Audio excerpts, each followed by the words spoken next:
Okay, Ms. Hawley? All councilors present and a quorum has been declared. Okay, thank you. Up next, we have the agenda approval. Mayor, we did add 2 things today. We added a proclamation for National Therapy Animal Day, so that's, you can see it, but we did add it today. And then we also added a red line to the sales tax ordinance. And with that, Mayor, I'll make the motion. We approve the agenda as amended. Second. Okay, we have a motion and a second. Any further discussion? Okay. Start voting.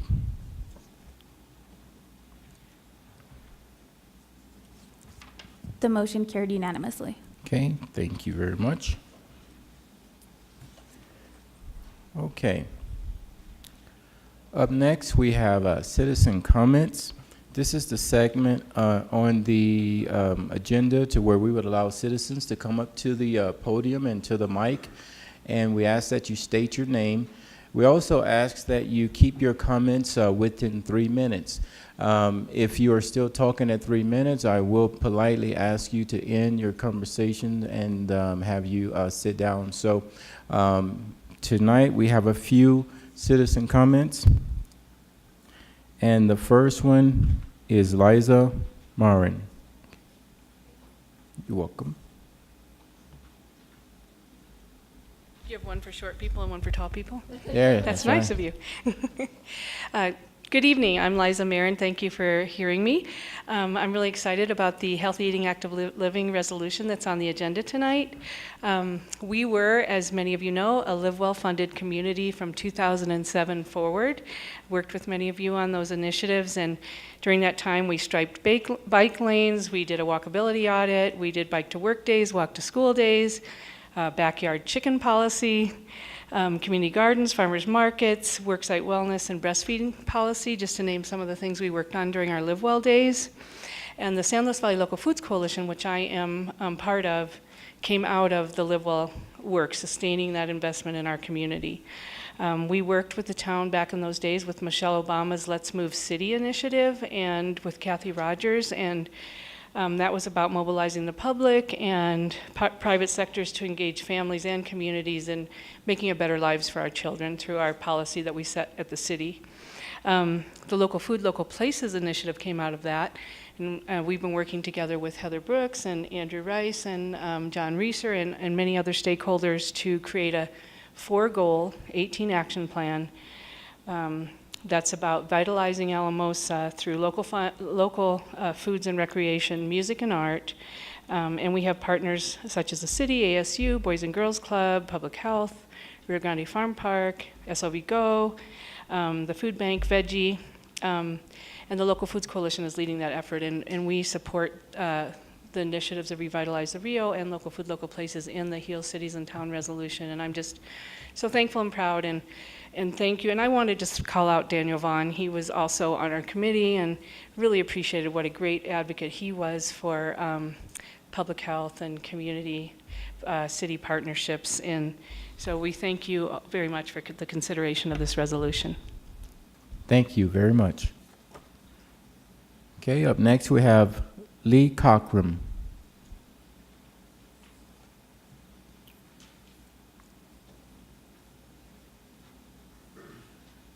I'm not going to take my hat off tonight because that was the ugliest picture that's ever been in the paper. Hey, I wanted to follow up a little bit on what I talked about last time, going past the waste treatment plant and the recycling plant and that stuff. The gentleman from the Welcome Center stated he'd like to send people down there. Well, the only logical way to go is down Main Street to Ladue, go south to stop sign, go left, and you come to the trail.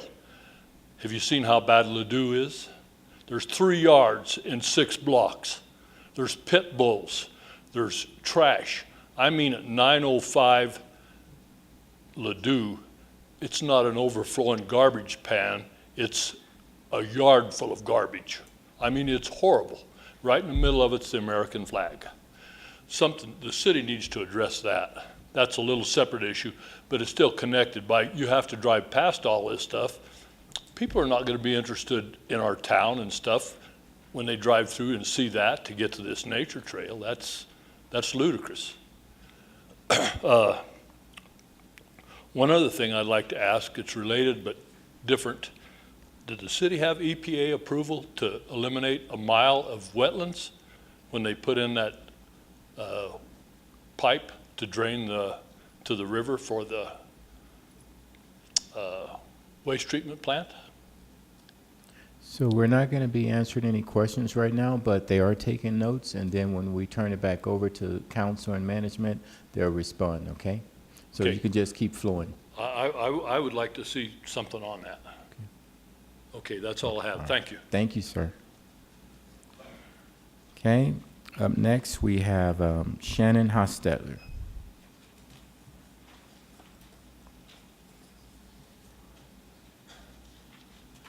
Good evening.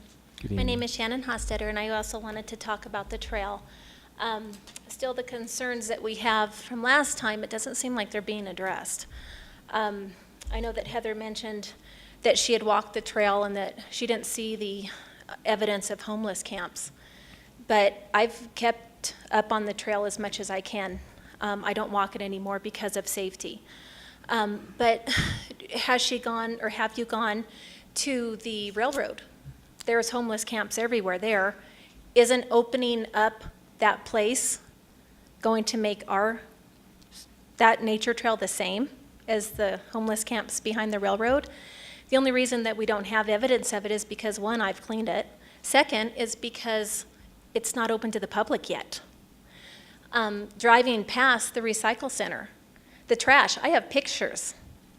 There's trash everywhere. And isn't that owned by the city, or isn't that ran by the city? The recycle center? Trash everywhere.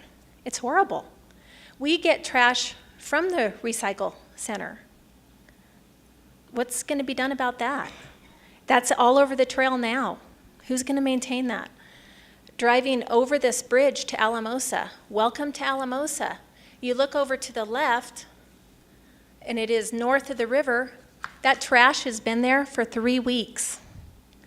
I would pick it up, but I don't want to get stuck with a needle. What's going to be done with that?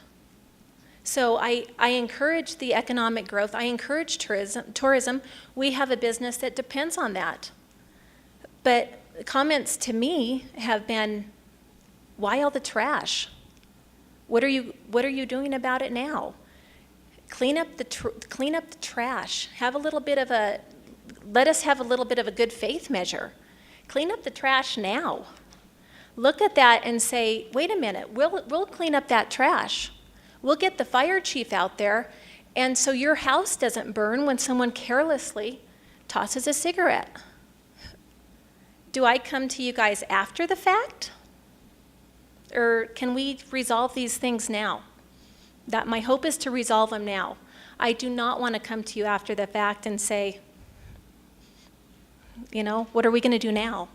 We're responsible. It's our home. So I would please encourage you to do that. Also, who do we call? We're in county, so we call the sheriff. Has the sheriff been involved with any of these meetings? Do they know? We have people coming up from the river now that are not supposed to be there. So who do we call? Do we call the sheriff and say they were on city property and now they're your problem? I hope that these are addressed before. Thank you. Thank you very much. Up next, we have J.J. Hostetter.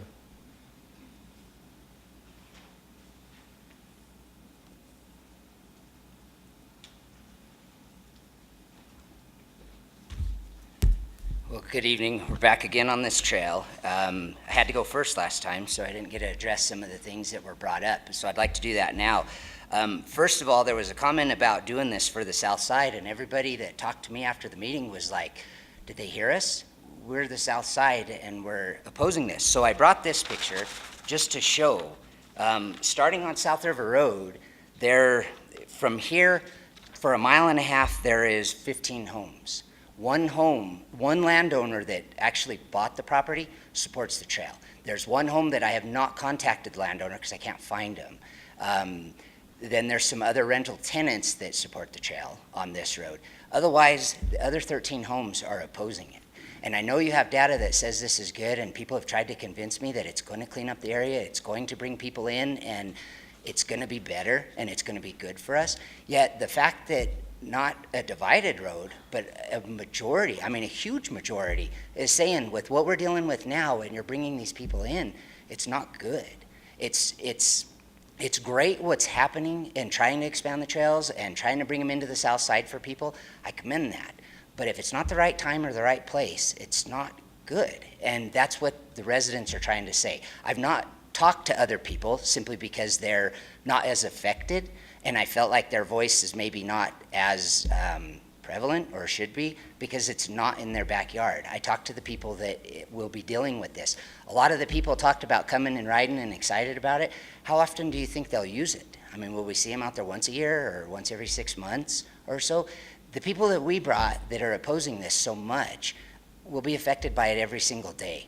It's not something that they can just go on a whim and not think about it. We're going to be dealing with it every single day. So there's no support on South River Road, that's for sure. Oh, by the way, somebody asked where the closest home was, and the cursor got put on Lee Cockram's home. It's further away. Our home is actually right there, so we're within a city block of the trail. But I was also told that's no big deal because it doesn't affect that many people, and most of the things you guys deal with affect a lot of landowners. But anyway, it really affects us. We were told there was no signs of vagrancy on the trail. I think you were told that multiple city employees have walked it a few times and other organizations. And I've reached out to 3 different employees and offered to walk with them, and nobody asked me to go. So from our perspective, the only people that went and walked this are the supporters of it. Had I been going, we would not have walked the trail because it makes sense, no vagrancy is going to happen on the trail. We would have gone in the trees here, the trees down here, the trees over here, and if we'd have had time, we'd have gone in the willows up here to the north. I have my map upside down. And I would have shown it. We've seen it over the years, and it's not that bad now, simply because we've tried to keep up with it and disperse the firings and things that we've seen over the years. And 3 minutes is not enough. All right. So dang it. Thanks. Thank you. Thank you. Okay, up next we have Linda Hostetter.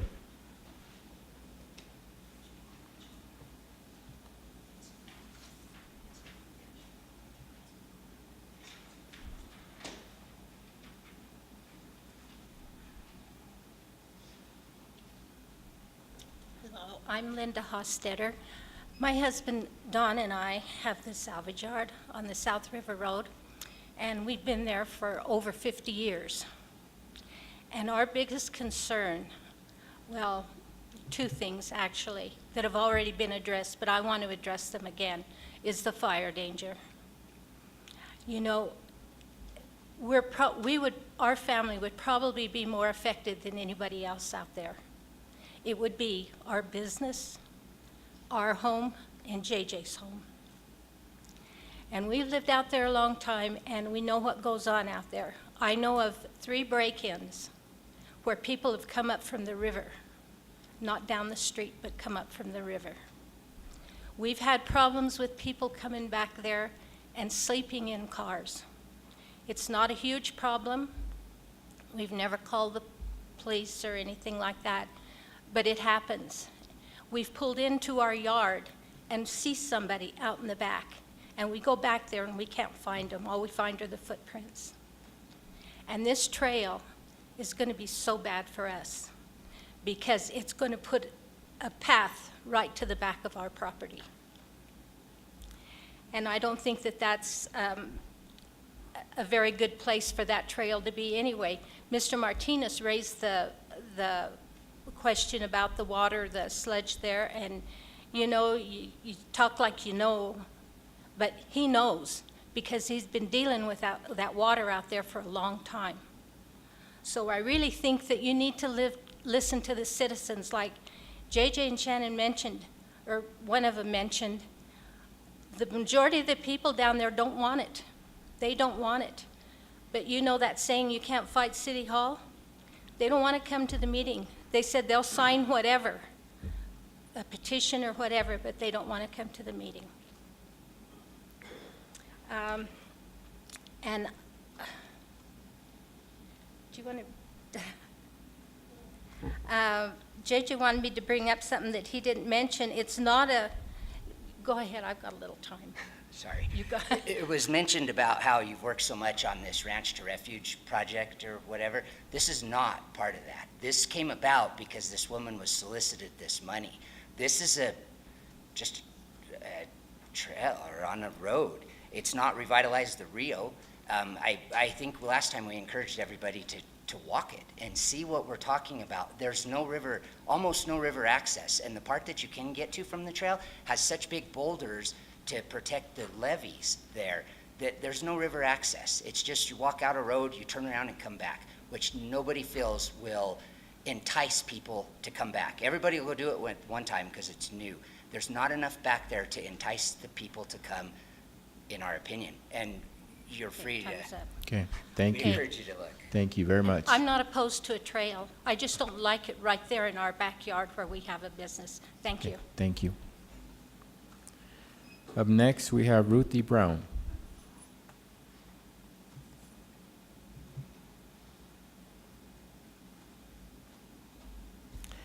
Well, you all know where I live, Ruthie Brown. I guess it was just 2 weeks ago, and it was with kind of amazement that City Council discussed a leaking roof. And I don't know who was responsible, but a $40,000 repair bill because someone, and I don't know who, was not on top of maintenance is really, really, really sad for taxpayers. My neighbor is having to replace his roof right now after, I don't know, 30, 40 years, and it's costing him $25,000. But that's not taxpayer money, that's his money. So shame on whoever should have been on top of that. Also at the last meeting, and I apologize, JJ, and I will take you up on a plan to see your path, but it was with sheer amazement that I heard over and over again, South Side, South Side, South Side, South Side. I've been to many city council meetings when believe I've heard that we don't have a South Side anymore because we're all one community. It's not a north side, east side, west side, south side. We're all in this together. And so to use that we don't have a path on the south side, so that's one of the reasons we need it. I think, to me, in Loda, lower downtown Alamosa, I think that's an insult. And if it's that easy, I'd like to tell you on the south side, we don't have real flower planters. We don't have art sculptures. We don't have nice lampposts. We don't have benches. We don't have trash containers. So if we're going to work on the south side, let's get going on that too.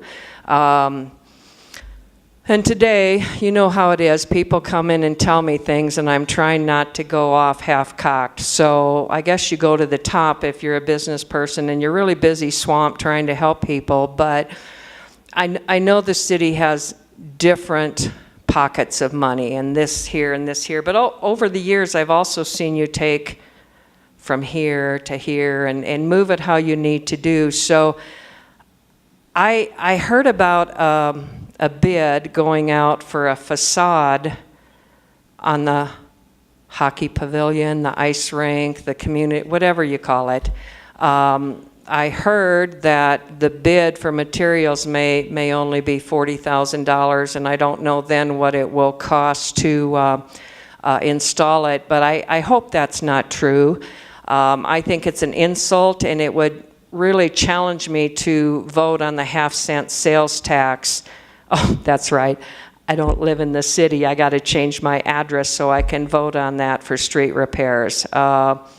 It's an insult. We have so many other things that could be done. So my personal opinion. Thank you. Up next, we have Jesse Machelden.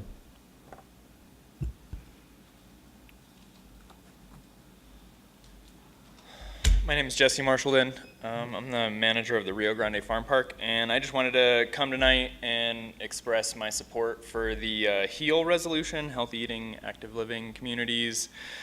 You know, I think there's going to be a whole presentation tonight, and Liza had some really nice things to say, but the part that I would really like to focus on is the encouragement of urban farms and gardens. I think this is like a really exciting idea to see the city backing. So, you know, there's 40 million acres of lawn in the United States, and I'm not against a good patch of grass, but I think that by and large, it's this thing that's kind of gotten out of hand, and there are cities across the country that are recognizing the issues around this. Pesticide use, herbicides, these are all ending up in the Gulf of Mexico when they come from here, and they're leaving dead zones. So I think the impact of encouraging urban crop production go really deep from like ecological perspectives to sociological perspectives.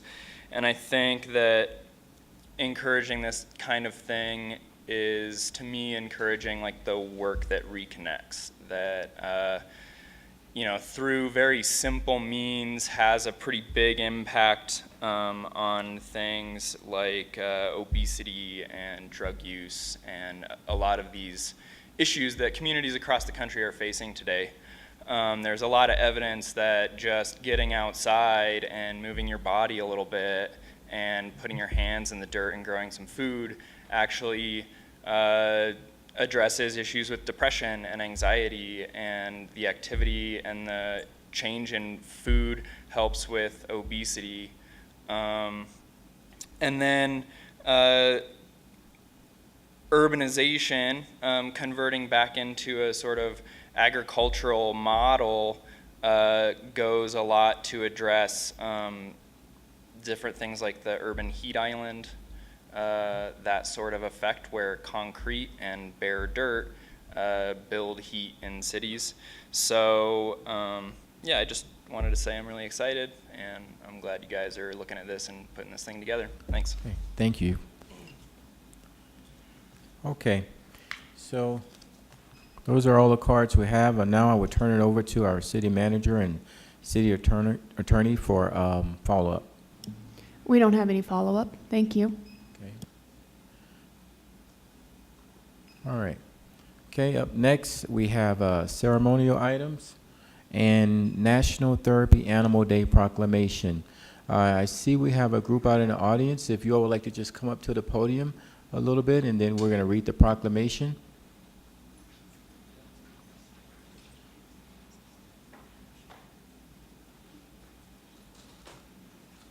Feel free to say a few words before we read the proclamation if you would like to at the podium.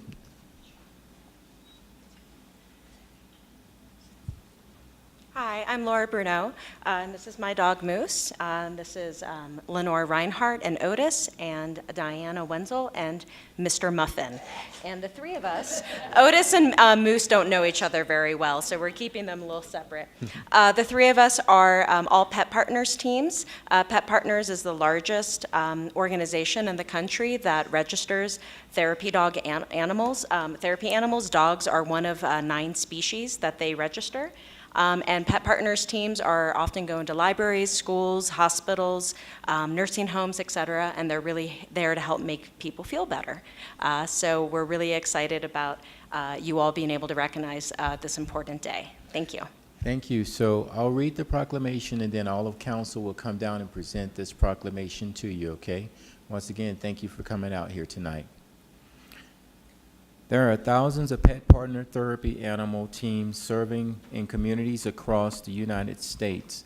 And whereas Pet Partners has designated April the 30th as National Therapy Animal Day, and whereas Pet Partners therapy animal teams in the city of Alamosa play an essential role in improving human health and well-being through human-animal bond, and whereas Pet Partners therapy animal teams make millions of visits per year in settings such as hospitals, nursing homes, schools, and hospice, And whereas Pet Partners Therapy Animal Teams interact with a variety of people in our community, including veterans, seniors, patients, students facing literacy challenges, and those approaching end of life. And whereas these exceptional therapy animals who partner with their human companions being comfort and healing to those in need. Now, therefore, I, Ty Coleman, Mayor of the City of Alamosa, and on behalf of the entire City Council, do hereby proclaim April the 30th, 2019 as National Therapy Animal Day. I encourage our citizens to celebrate our therapy animals and their human handlers. Further, I publicly salute the service of therapy animal teams in our community and in communities across this nation, given under my hand and seal this 17th day of April 2019. Okay.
Okay.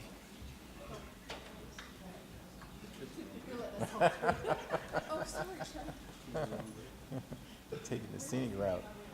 Okay. All righty. Okay, council. Up next, we have consent calendar A. Mayor, I move that we approve consent calendar A. I second. Okay, we have a motion and a second. Any further discussion? Okay, no further discussion. Please start voting.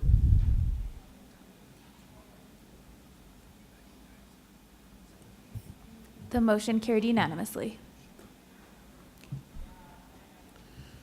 Okay. All righty. I was just notified that we have Mr. Ed V. Hill and Helen Sigmund in the audience today. We just want to thank you all for coming out here and thank you for your service that you've had throughout our communities. Thank you. Okay.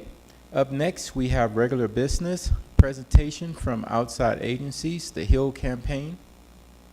Please come up to the podium. Yep.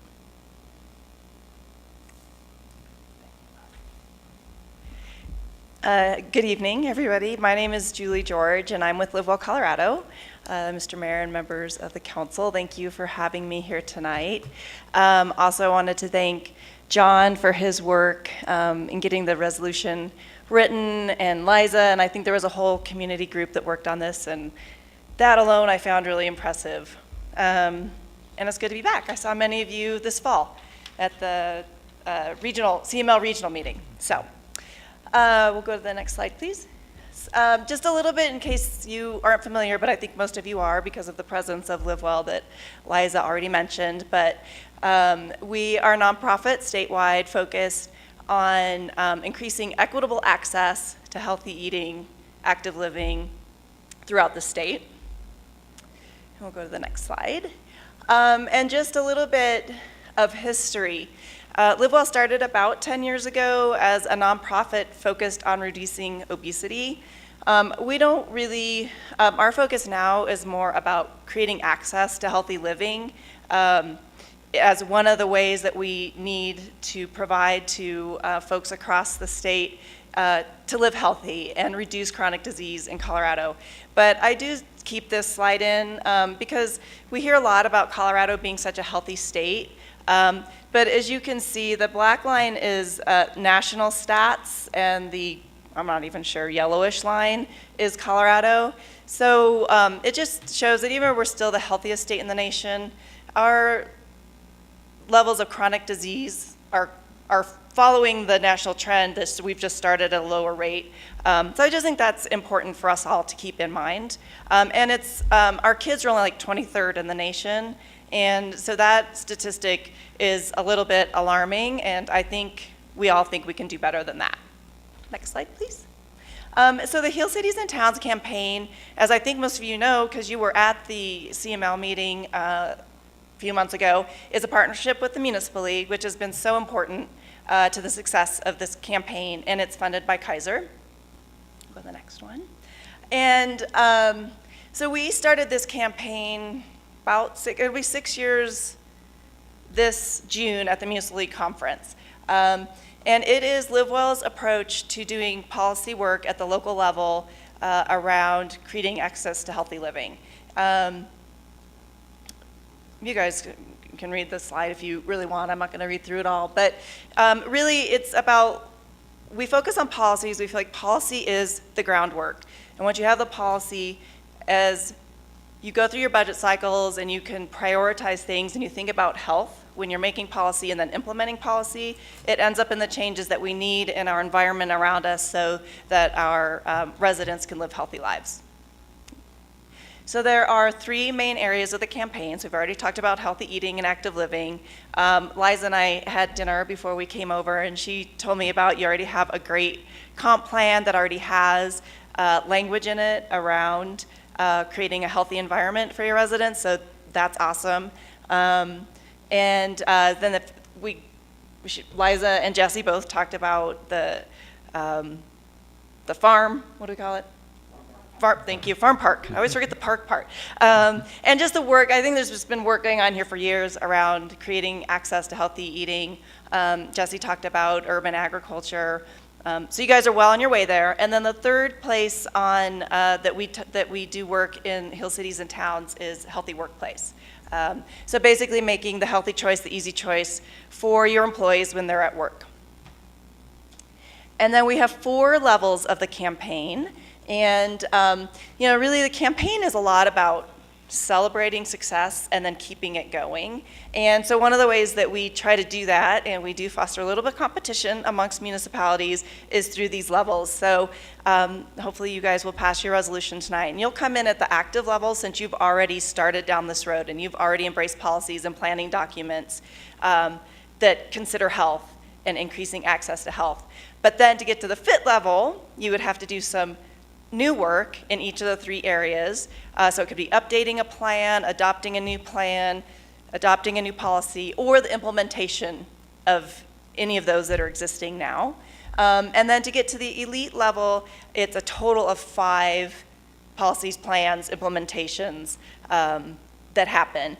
We have, I think, maybe 13 to 15, I haven't counted recently, so I apologize, that have made it to the elite level, and it takes a few years because this, policy work doesn't happen quickly, and budgets are limited, but it's doable, and I have no fears that you guys will be there in no time.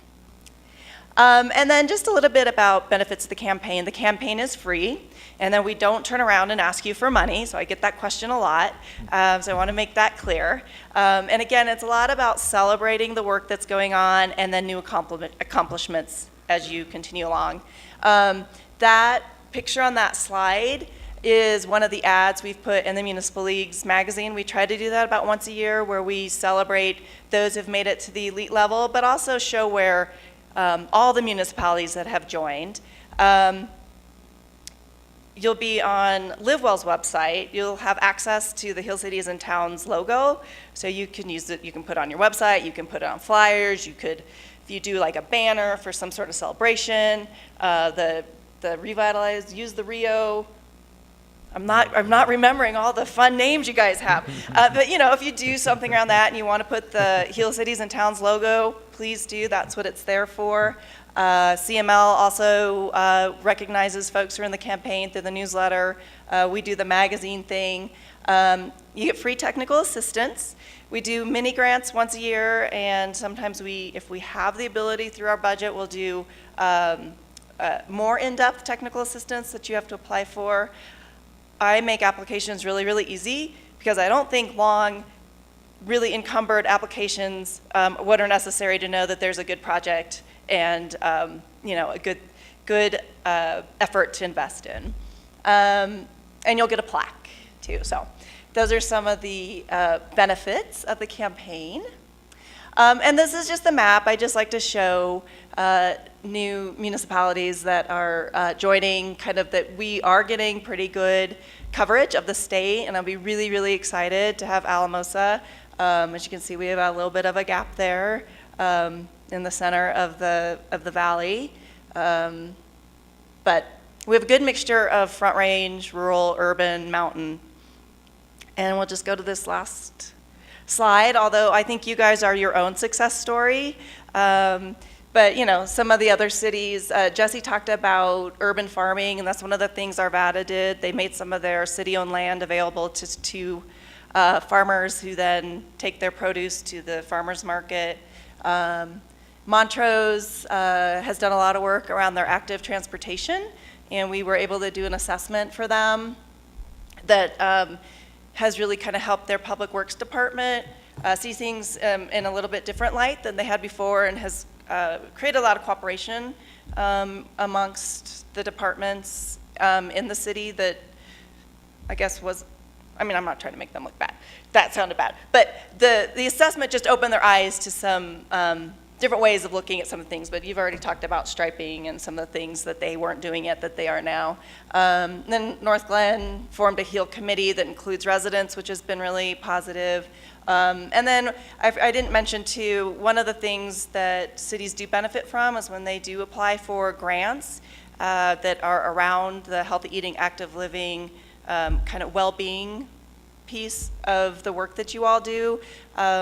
It is helpful that you can say you passed a resolution, that this is a priority, this is important to your community, and I'm always happy to write letters of recommendation, which is what I did for Milliken. I'm not going to say it was because they're part of Hill Cities that they were successful, but it certainly helps, and they built a skate park with one of the grants that they received. So I'm happy to answer any questions, and again, I'm just really excited to be here with you all tonight, and hope that you'll adopt the resolution. Okay. Thank you for your presentation, and we have a couple council members who would like to ask you some questions, okay? Councilor Daniel? Thank you, Mayor. You're welcome. Julie, thank you so much for coming. I really appreciated your presentation and all of the neat work that you guys are doing. With the technical assistance for implementation, can you just tell a little bit about the kinds of technical assistance you would provide? Sure. So one of our staff members is Wendy Peters-Muschetti, and she is our food guru and has worked closely with Liza and others down here in that regard. But for example, if you had questions about, you know, there's talk about a community garden, but we're not sure what all we need to consider ahead of time to make sure that it's successful and that we don't, you know, maybe the city will be the ones who help construct some of it, or you put a water tap there. We want to make sure that if we do that, that this community garden is successful. And so she could, you know, walk you through, like, these are the things you need to consider, and, you know, and who's going to do the upkeep and who has responsibility and those sorts of things. the healthy workplace, I have a person named Liz that will work with staff. She has assessments that you can send out to staff to see what's important, what do people want.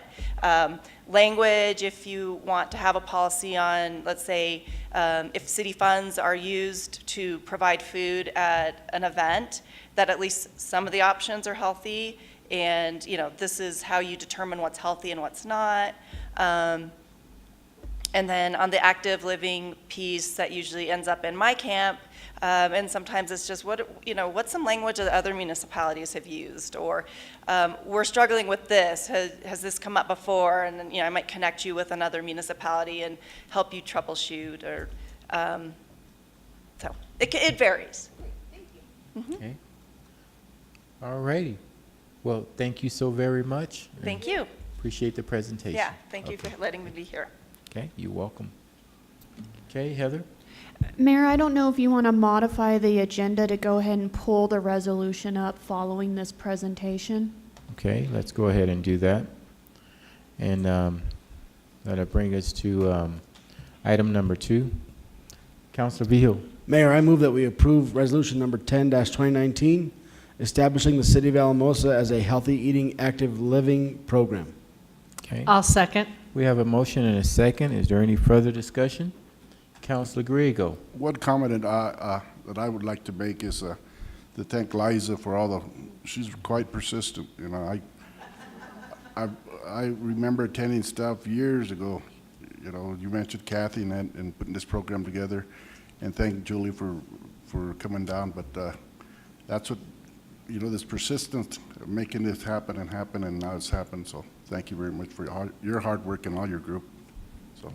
And Mayor, if I could also add to that, so Liza, definitely critical. She kept putting it in front of us, but she was very patient with us as well, as John's name's come up a few times, and so we're so grateful to have John on board, and it allowed us to research this and get our hands around it and see if we could handle it. And so I want to thank staff for working with Liza as well, and John. And that position through the Inspire grant from an outdoor recreation perspective is really, really paying off.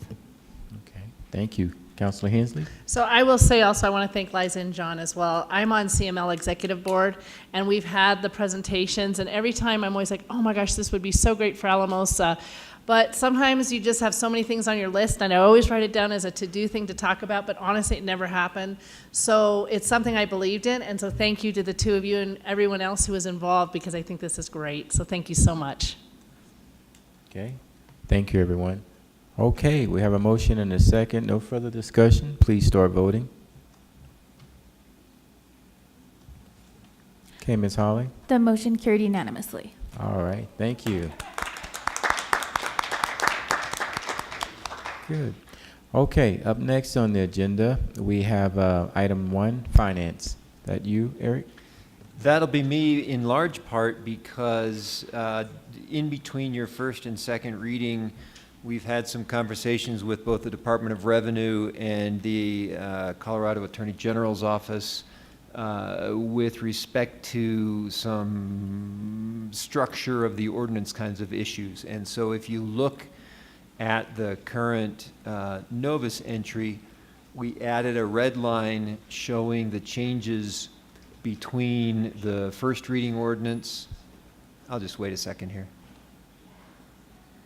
Or you can keep going. Okay, some changes between the first reading ordinance and the ordinance as I would request that you approve it. And the reason I say it that way is that when the Novus agenda was posted, the version of the ordinance that was posted is the same as the first reading ordinance. Our conversations with Department of Revenue and the Attorney General's office did not finalize until this afternoon.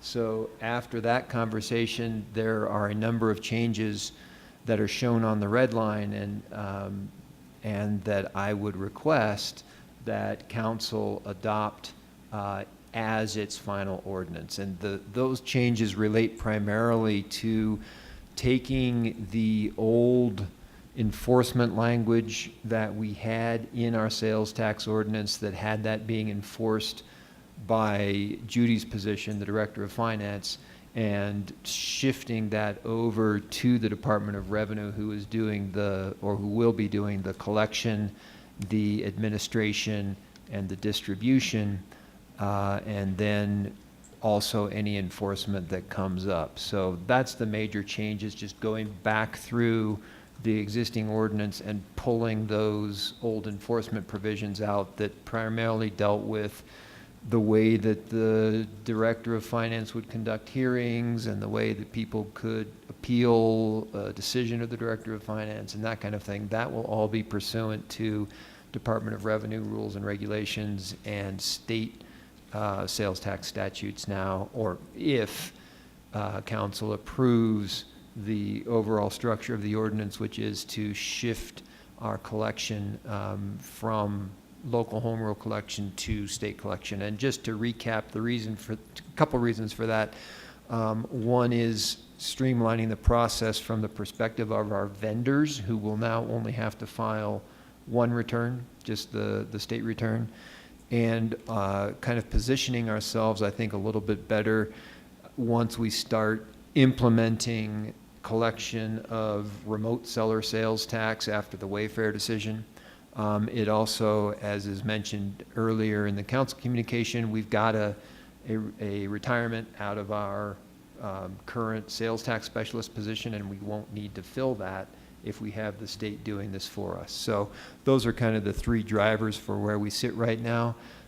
So I guess what I would look for out of council, unless you have any other questions, would be a motion to approve ordinance number 11-2019 with the changes as reflected in the red line added today. Okay, Councilor Daniel? After holding a public hearing, Heather reminds me, yes. I had a quick question, Eric. This does not cost the city any, right? Am I remembering correctly? That's correct. Okay. So there's a state statutory provision that says that the Department of Revenue shall collect for home rule municipalities who ask for it at no charge. Thank you. Okay, all right. So at this time, I will open it up for a public hearing for the second reading of ordinance number 11-2019. If there is anyone in the audience who would like to come up and speak for or against this ordinance, please come up to the podium.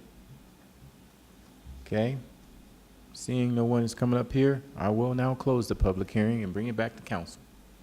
Councilor Broles. Just a question on how, if the state's going to collect it, if somebody doesn't pay their taxes, is there going to be an audit process? Are they going to tell us, or what's the process there?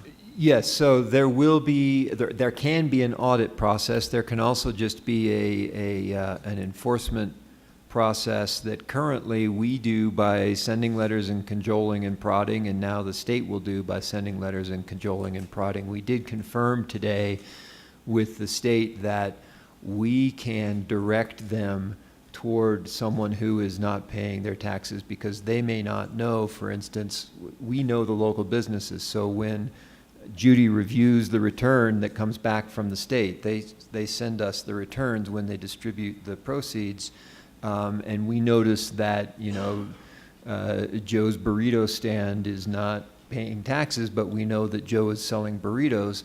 We can tell the state to look into that and get that moving. Okay. All right. Okay. Councilor Daniel. Mayor, if there are no other questions or comments, I move that we approve the red line version of this ordinance, ordinance number 11-2019. I'll second that. Okay, we got a motion and a second. Any further discussion? Okay, if not, please start voting.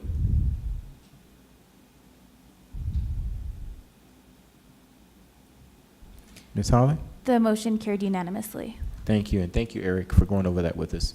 Okay, up next, item number 3, an endorsement letter recommending Councilor Hensley to serve on the CML Executive Board. Seems like a no-brainer, but... So Councilor Hensley has served on the CML Executive Board for the past 3 years with the most recent being a 2-year term and serving as the role of vice president.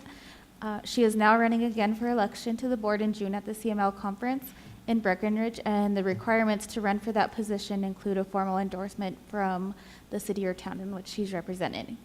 There's no compensation for board service or travel reimbursement from CML, and there is the ability to conference call in as well as Skype through Google Hangout for her to attend like the board meetings throughout the year.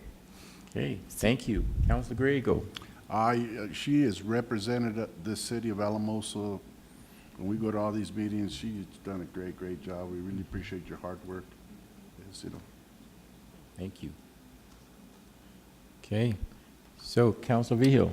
Yep, so I agree, and I move that we endorse Councilor Hensley to serve on the CML Exec Board with a letter. Okay. Second. Motion and second. Any further discussion? I'd just like to say, Councilor Hensley, you do a super fantastic job representing our city. We all appreciate all the hard work that you do. So keep it up. All right. Michael, did you? I was just going to say thank you. Okay. All right. Let's start voting. Yeah, I think you do. She's going to abstain. Is that okay? All right. The motion carried. Somebody changed their vote to no. Wait a minute. Can't have that. Oh, it was you, Ty. It was you, Mayor. Something's. We're being hacked. You're so good, I'm going to vote no. All right, let's do this again. Thank you, Brenda, for watching out for us over there. Okay, the motion carried with Councilor Hensley abstaining from the vote. Good deal. All right. Whew. Okay, up next, City Manager Legal. Okay, Heather. Thank you, Mayor. Well, it is that time of year again in regards to picking what the next art sculptures will be. So this is the 3rd annual selection, which is exciting. As you recall, we kicked this off in 2017, and since that time, through donations, sponsorship grants, pieces being purchased, and us getting a commission, the program's brought in $18,500, which is really exciting. This year, for this next installment, we received 62 submissions. And just to briefly go over what that process looks like, we have our art committee, which I would say has pretty good technical experts on it. They do just a top level review to make sure that there's nothing there from a durable material, safety issue, those types of things. And once they've reviewed it, then the art pieces are given to what we call our community art jury, and they individually rank all the different pieces. And we have representatives from the Senior Center, Veterans, ASU Art Professor, ASU Art Student, Chamber, Art Alliance, Boys and Girls Club, ALMA, and then a City Council representative. And based on all of that ranking, we bring before you the top 20 pieces that were ranked. We're actually going to install just the top 15, but sometimes an artist, another city gets to them first and their piece goes there or something changes. So we like to get approval for the top 20. We will be doing the installation on September 6th. We have the Grove reserved, so we're excited to have that location. And that is where we can meet the artist and do some mingling and those types of things. We are still combining it with the downtown art walk and the chalk walk. And so we're calling it the Art Festival. And every year we're trying to make that a little bit bigger and bigger. And so it's exciting to see this going on in the community and to see it being embraced. And for you, I will show you what the recommendation is. So they are in order from 1 through 20, so this would be number 1.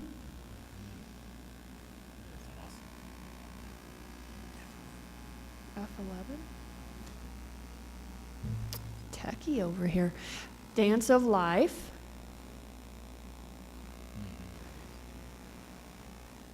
Reflection of Inner Self. This would be a colorful glass mosaic. Into the Mix. I don't know if you can see the detail, but those look like concrete faces in there.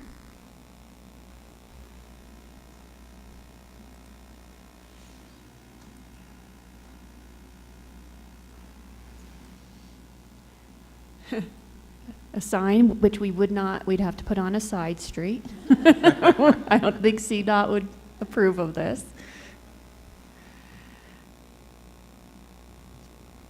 Limestone.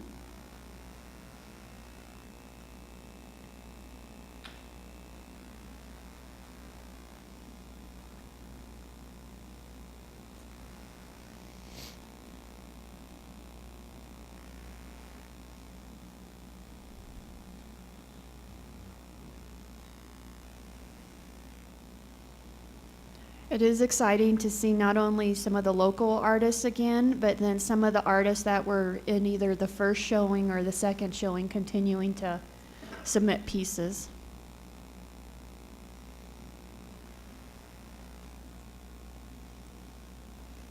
And then so with 15, so if all of these pieces work, these would be the top 15. But then if for some reason we needed to substitute, here are the next 5.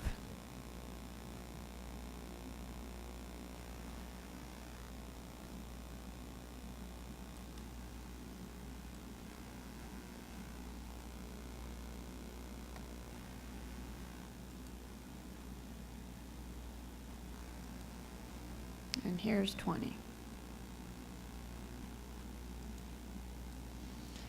Any questions? Any question, Council? Okay, Councilor Hensley.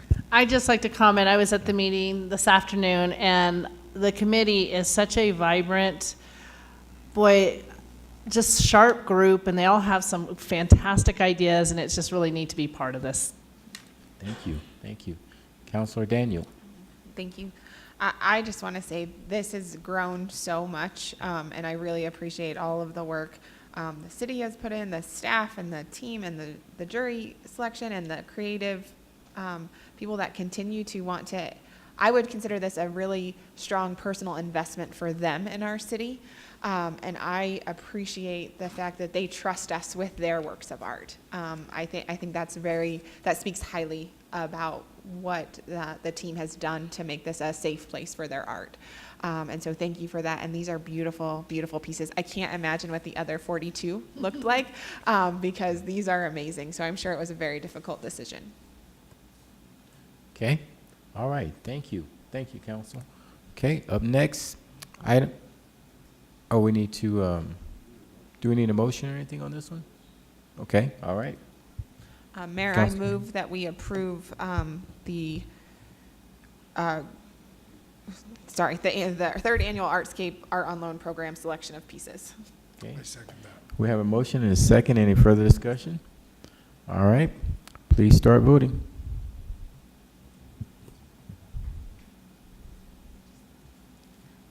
The motion carried unanimously.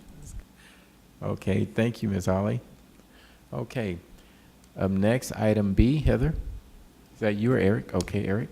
That's me. All right. This, as you recall from discussions that occurred over your last couple of retreats, came out of a CML meeting where there was a light bulb that went off with respect to what the Colorado Fair Campaign Practices Act allows home rule cities to do by way of enacting their own fair campaign practices ordinances that would supersede the state act.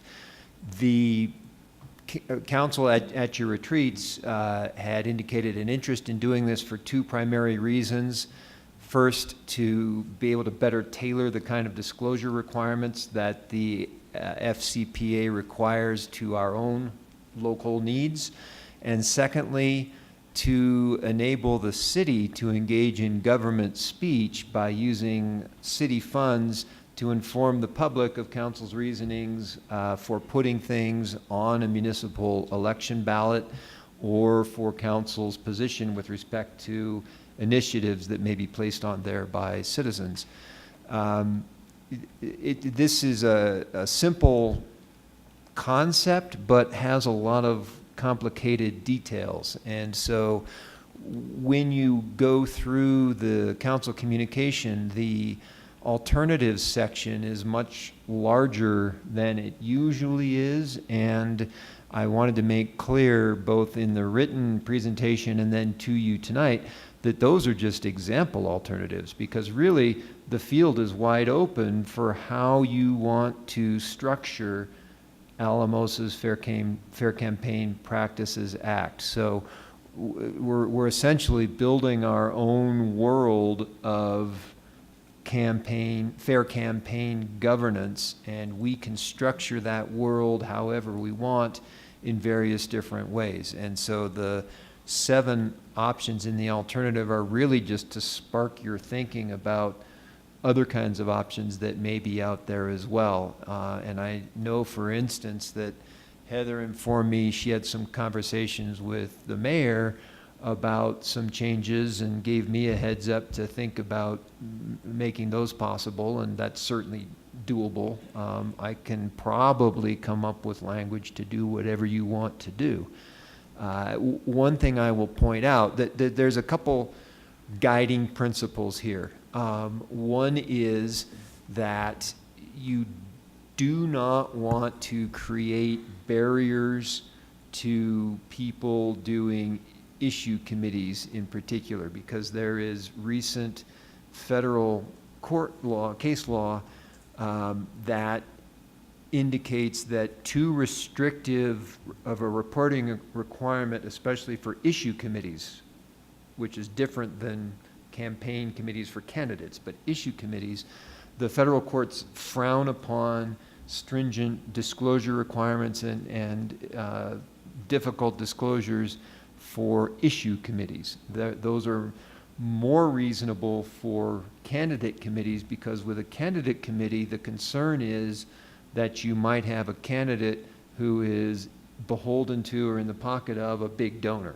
And if that's the case, we want to know who the big donor is, who may be bankrolling a candidate to try to get that candidate to do what the big donor wants the candidate to do. So the courts have recognized a greater need for transparency and scrutiny with respect to candidate committees, and still a need for transparency, but the triggers being higher in general for issue committees. So that's the way this draft is structured. Those are all things that we can think about, and I'm happy to entertain any questions that you have. One other thing that I want to point out is that when we discussed this issue a couple times over the last couple retreats, the discussion concerning expenditure of city funds to educate the voters on what council's position is came up in the context of specific municipal election city ballot questions, i.e. ones that you referred to the voters or ones that are on the ballot because of a citizen-initiated petition. The draft in front of you also has a section allowing for the expenditure of city funds on things that aren't issues, that aren't purely municipal issues. For instance, you may recall that back when Gary Boyce was doing his Stockman's Water thing, there were 2 statewide ballot initiatives put on to try to smooth the way for Stockman's Water to do its water export scheme. And that has a big effect potentially on the valley and on Alamosa in particular, and council may want to be able to spend some city funds for government speech to deal with issues that are not purely municipal election issues. There's a scheduled executive session meeting for you where I want to briefly go into some of the intricacies of that in particular, because that's on less, there are some potential legal challenges to that don't exist for strictly municipal elections. They were a very solid ground for spending city funds on government speech for strictly municipal elections. Unless you've got any questions, I'm happy to answer, Heather. I want to jump in because I know this is a pretty lengthy item. And so for me, some of the major highlights are there's a difference between the candidate and the campaign issues as far as the different limits, both in what is being spent or what is being donated type of thing. And so that's kind of where the discussion with the mayor was focusing in on. When council had discussed this previously, it was something where we didn't just want to throw the doors wide open and just spend tons of money. We wanted it to be very deliberate and those types of things. So I think the limit is 10,000 per issue. I doubt we would get that high, but not knowing what the cost of flyers might be or yard signs or, you know, something like that. And then for those items that are at the state level, you would have to pass a resolution that indicated it has a direct or an operational or a fiscal impact. So it's not just weighing in willy-nilly on anything that's not a local issue. You would need to show that there is an impact to this organization, not necessarily the same thing as an impact to the community or political views or those types of things. So we wanted to kind of keep it simple with where the state was, but yet meet what we thought some of the thresholds were for council.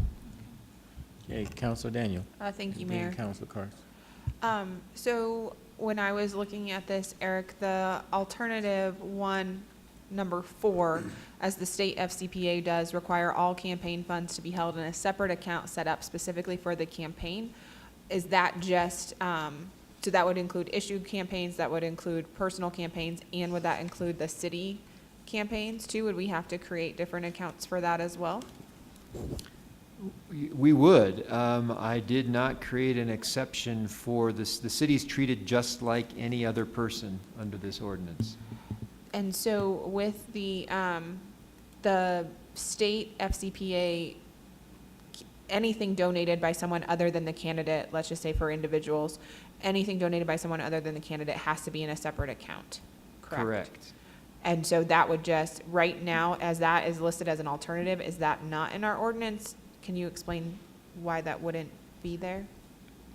Well, okay, yes, I can, but let me clarify a couple things. I would have to go back and look again, but my sense is that under the state FCPA, you should have a separate account also, even if as a candidate it is your own money and not necessarily contributed or donated money. So any money that you're spending should be out of a separate account that you set up. And I believe that your same question came to me as part of the drafting cycle of this, and I actually put that back in. So the option isn't to put it in, it would be to take it out, because I think as drafted, I put it back in. I can tell you in a second. Yes, so the proposed section 521 in the ordinance would say all cash contributions to any committee shall be deposited in a financial institution in a separate account, the title of which shall include the name of the committee. That is worded after the state one, and now I'm questioning whether the state would require, if it's just the candidate's own money, that it be in a separate account. I'm not quite so sure. Under our proposed ordinance language, if it's the candidate's own money, it would not have to be in a separate account. Okay, all right. Councilor Carson. I just wanted clarification real quick on what Heather said about us weighing in on an issue. You said if it affected the city as an organization, or we could weigh in, but if it affected the community, we couldn't? I didn't understand that part.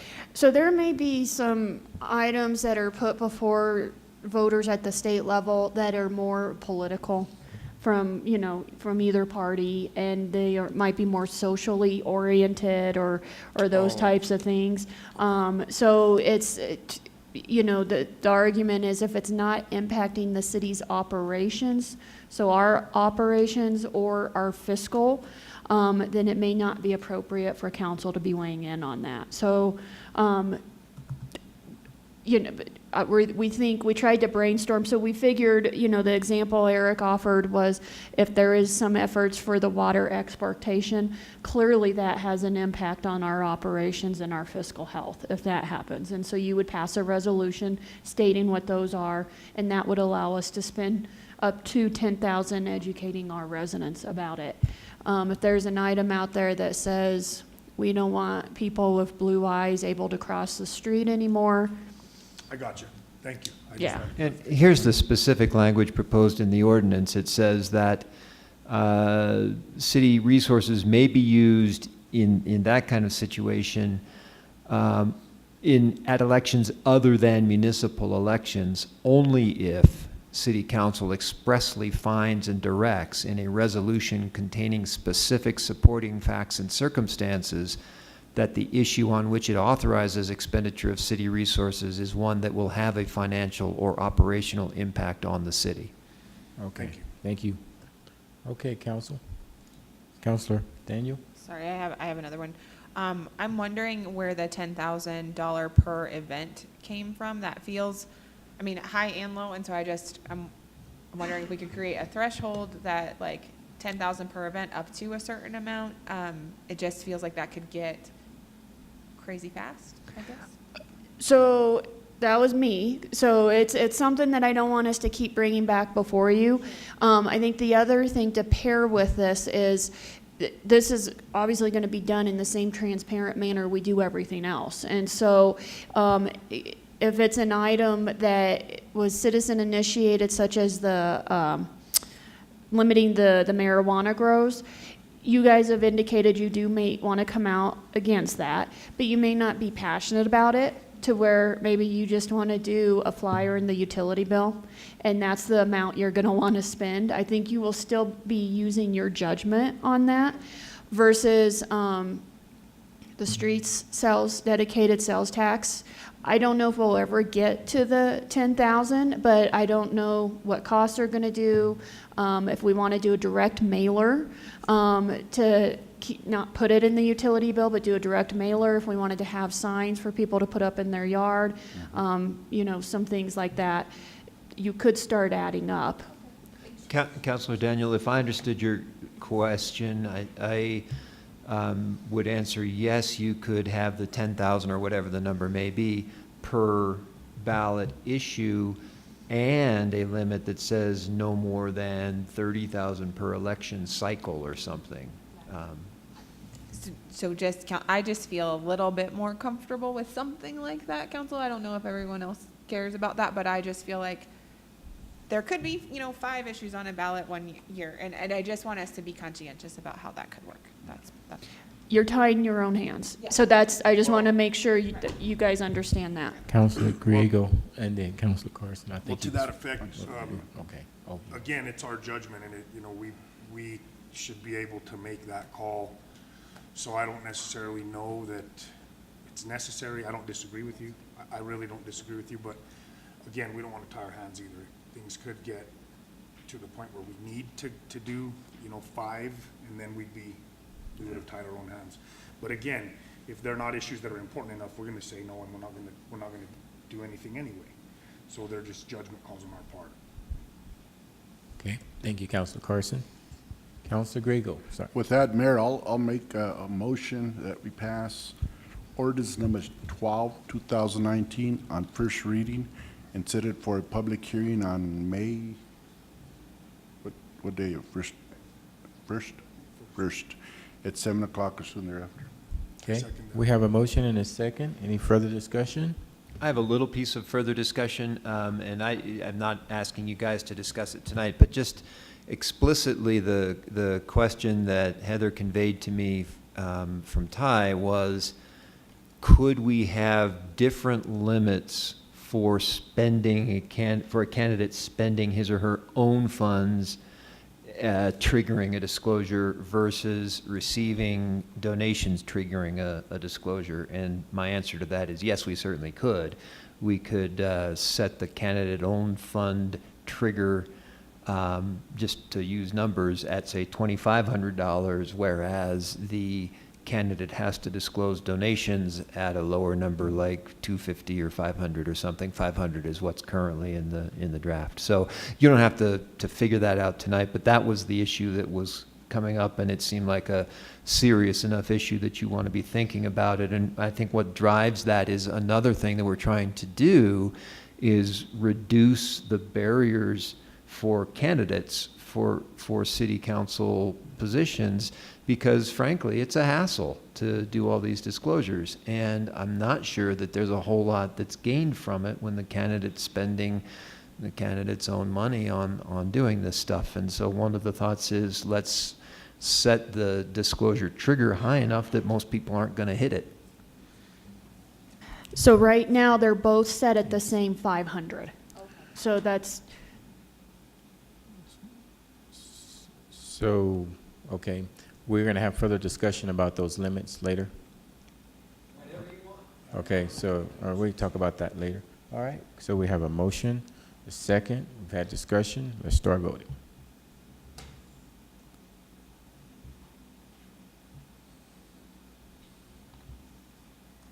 Okay, Ms. Holly? The motion carried unanimously. All right, thank you. Okay, we are down to Councilor Hensley. Sorry, so I just want to ask a question. So do you want guidance from us tonight? So you would have, no, you don't need that? Okay, thanks. Okay. Sorry, I wanted to make sure. Thank you. well, I'm just going to say, May 1st is looking like a long meeting. So if you want to germinate on that now to give direction, or if you want to do it the night you're going to be doing a second reading, it's up to you. But just as you know, we're looking at a lot of proclamations and a few other items for May 1st. Okay, thank you. All right, council. All right, up next, anybody? Nope. All right, committee reports. Any, Councilor Vihil? Went to a school board meeting the other night. Nothing major is going on there. They finished their testing, or they're getting close to finishing their testing. And the issue from 2 weeks ago about parents selecting or having some sort of selection in the teachers that their kids may have the next school year, especially in the elementary, has been tabled for the next meeting.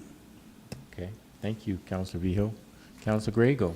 I had one on the Recreation Advisory Board that I attended. They had discussions on the upper track cost replacement discussion.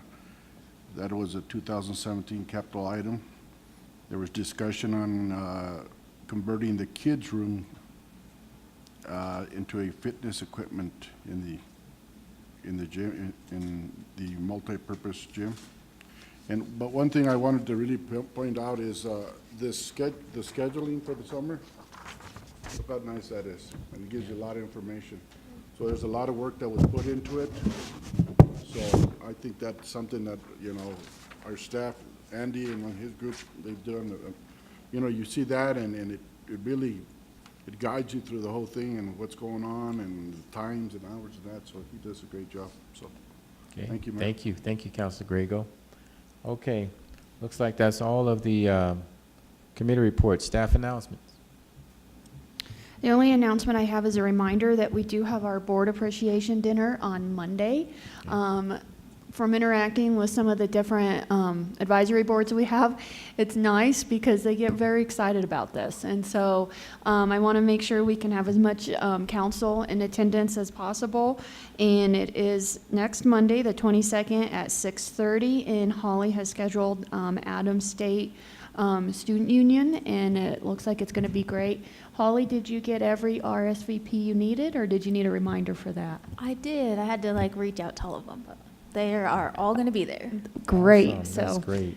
it's refreshing. I think sometimes we start thinking of it as just a job to be there, but for these volunteers, they actually are really excited, and so it would be a nice night. Thank you, Heather. Okay, up next we have council comments. Any council comment?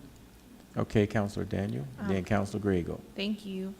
So I know we didn't have a follow-up after the community members spoke today. I didn't know where we were on the redesign of the loop, talking about last time I had asked to have a different picture about where that loop could be. I know with the things that have happened and some stuff that's probably not able to happen right away. The other thing that came up that I just was wondering how we are addressing, I know we need to worry about the trash on the river and things like that, but more so the trash blowing from the recycling center. I don't know if that has been addressed at all. I know, again, Public Works is highly understaffed and overworked, so I'm not trying to be a pain in the butt with that. But I do worry just said that on tape. I do worry that some of the concerns that they're bringing up, they obviously don't feel heard. And so I just want to make sure we are continuing to loop back around with them on those things.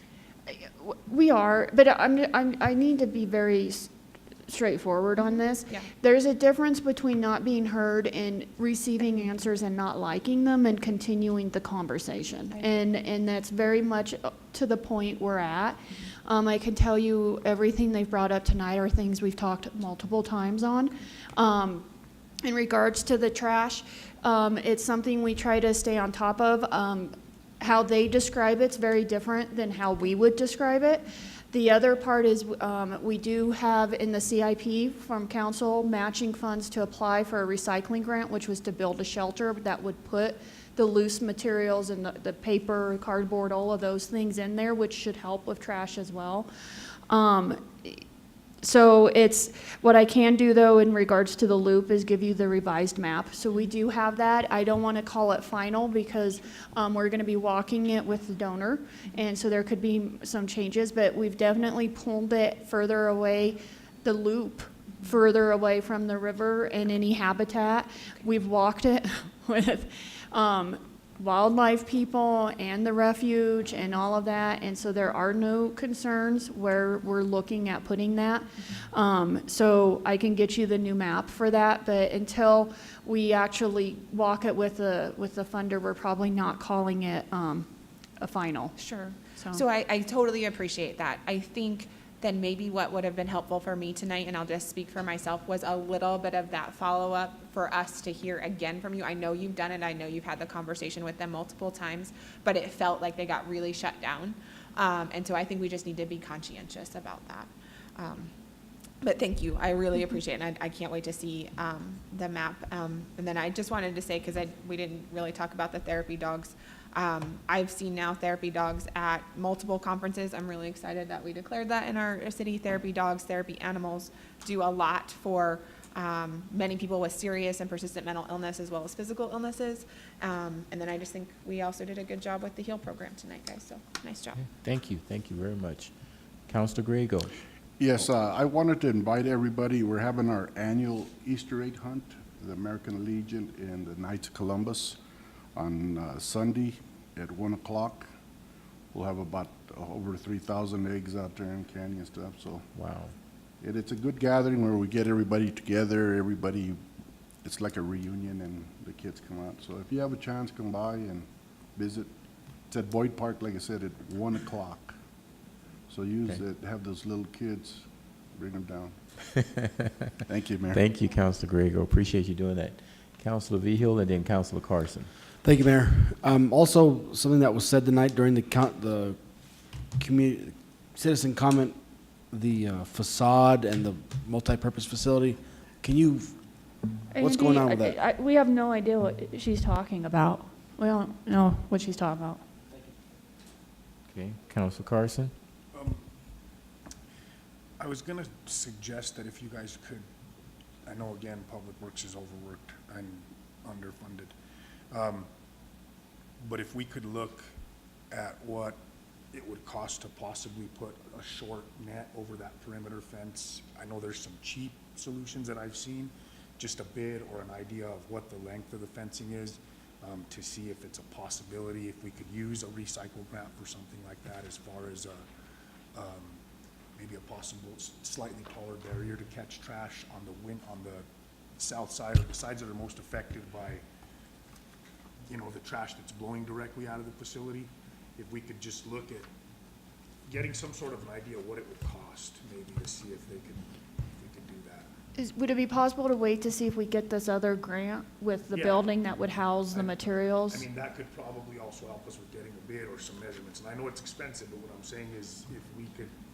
I'm just saying the building may cut down on the trash, so it may make it to where the netting isn't needed. So the building would be just a completely self-contained? Yeah, yeah. All right, that mixes that.